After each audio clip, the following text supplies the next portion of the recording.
Hi, and welcome to Coaches Weekly. I'm Jim Egan here with head football coach Randy Awrey. And Randy, I have to say that sometimes it's just hard to figure out this game. We come into Saturday's game with Lakeland, couple wins in a row, feeling a lot of confidence, a lot of momentum. We got a big homecoming crowd for the game. And the team we're playing had lost a high-scoring game the last week. They're kind of a team without a home field right now, and you would think that all the signs are pointing in the Cougars' favor, and yet here comes Lakeland with a huge first quarter, which we unfortunately were never able to recover from. No, that made it tough. I know they scored a lot of points. They scored 11 points in 11 plays. They scored 21 points. So that really hurt us. They got a couple big plays early in the game. We constantly had to keep trying to dig out of that hole. That made it tough. But, one of the things I talked to our team about after the game, there's winning on the scoreboard and then there's victory. And I think when you look at the game and you look at the end of it, our guys played very, very hard. And I think they came away with a victory in the fact that they learned what it takes to beat the best. I mean, obviously Lakeland is the conference champs from last year. They were in the playoffs. They were slated to be the number one team this year. So they're a good football team. You got to give credit where credit is due. They got a lot of good athletes. But I think when you look at it, we played very, very hard. We kept trying. And even though we got in a hole early in the game, we never gave up. And we kept fighting all the way to the end of the game. Looking at how Lakeland scored in the first quarter, they scored on a couple of big plays.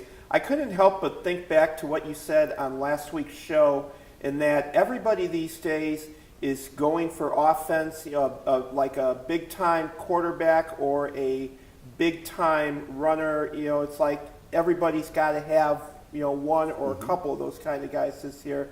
And I got to think, as you and your coaches go out recruiting, I mean, that's really got to be interesting trying to keep this in mind. And yet, obviously you have recruiting for all the other positions on the team too. It's got to be an interesting, I don't know if I should say game, that you coaches play against the other coaches of other schools. But recruiting's really it's a game with a lot at stake these days. Well, recruiting, that's a whole nother subject. But the fact that we've got some very, very good football players on this team. When you look across the board, we're a very young football team. We have right now 2 freshmen starting on the offensive line, 2 sophomores. That's a young group of guys up front. And everything always starts up front. All of our defensive lines coming back next year, with the exception of one guy, Tim Barr, which is a great senior, and he's had a great year this year. And we have all of our linebackers, with the exception of A.J. Seidler. We've missed Sang Lee most of this whole half of the season. He's had a bad elbow. We've missed a couple offensive linemen who have gotten hurt. Our starting quarterback, Shane, got hurt in the 3rd game of the season. Rob Granquist has done a fantastic job coming in. And so we're just starting to work together to learn how to win football games. We're taking a step at a time. And, we're not there yet. And obviously Saturday the score really looked a little more lopsided. But you take a few plays different, and all of a sudden it's a different kind of game. And we're not at that point yet where we're able to take the conference champion, the team that is the one to beat, and spot them 21 points and then be able to go out there and beat them. So what we need to do is we need to play fast and hard right from the beginning. We need to play a full game. We've played some great quarters when you look at it, and we've had 4 victories. We've had a couple very close games. So this football team, we haven't given up yet. We've got a couple good games left to play. We got Benedictine this week at their place, and then we come home for the last home game for our seniors, and there'll be their last college football game. And I know we're going to lay it on the line, and we're going to make people proud, and we have been. I'm very proud of these young men. I'm proud of the way they handle themselves, the way that they've been. There's been a lot of adverse situations. We've had 16 guys on our team get hurt that are not able to finish the season. When you have that kind of thing happen, somebody has to step up, and we have a lot of young freshmen and sophomores who are really playing very, very well. And the future of this program is very solid. We just got to get through and learn some of these things And I think Saturday we learned a lot of what we need to do and where the bar is set so that we can work harder this week to get to that level. You know, you mentioned the wealth of young players that you have on this team.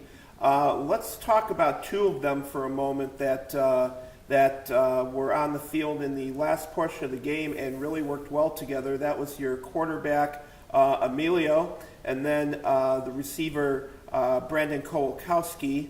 And those two definitely found a connection in the latter part of the game. They moved the ball downfield well, eventually wound up with a touchdown.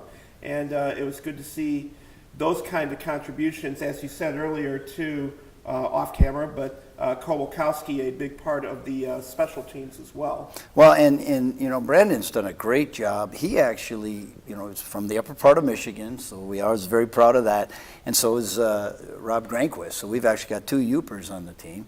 But what he does is he came here as a quarterback and just as a great team player and a great teammate, said he would switch to wide receiver to allow the other quarterbacks more reps and more time to play quarterback and give him a chance to actually get on the field. And he has been playing. He's a great athlete. So with Rob and Emilio being our 1-2 punch right now at quarterback, that also gives us a lot of things we can do in our punting game because Emilio is our punter. So if you saw Saturday's game, there's a lot of trick plays. There's a lot of things we can do with quick kicks. There's so many things that he can bring to the table that we can keep working on. And they're very young players, like I've said. We got a very, very good future of this football program. All right.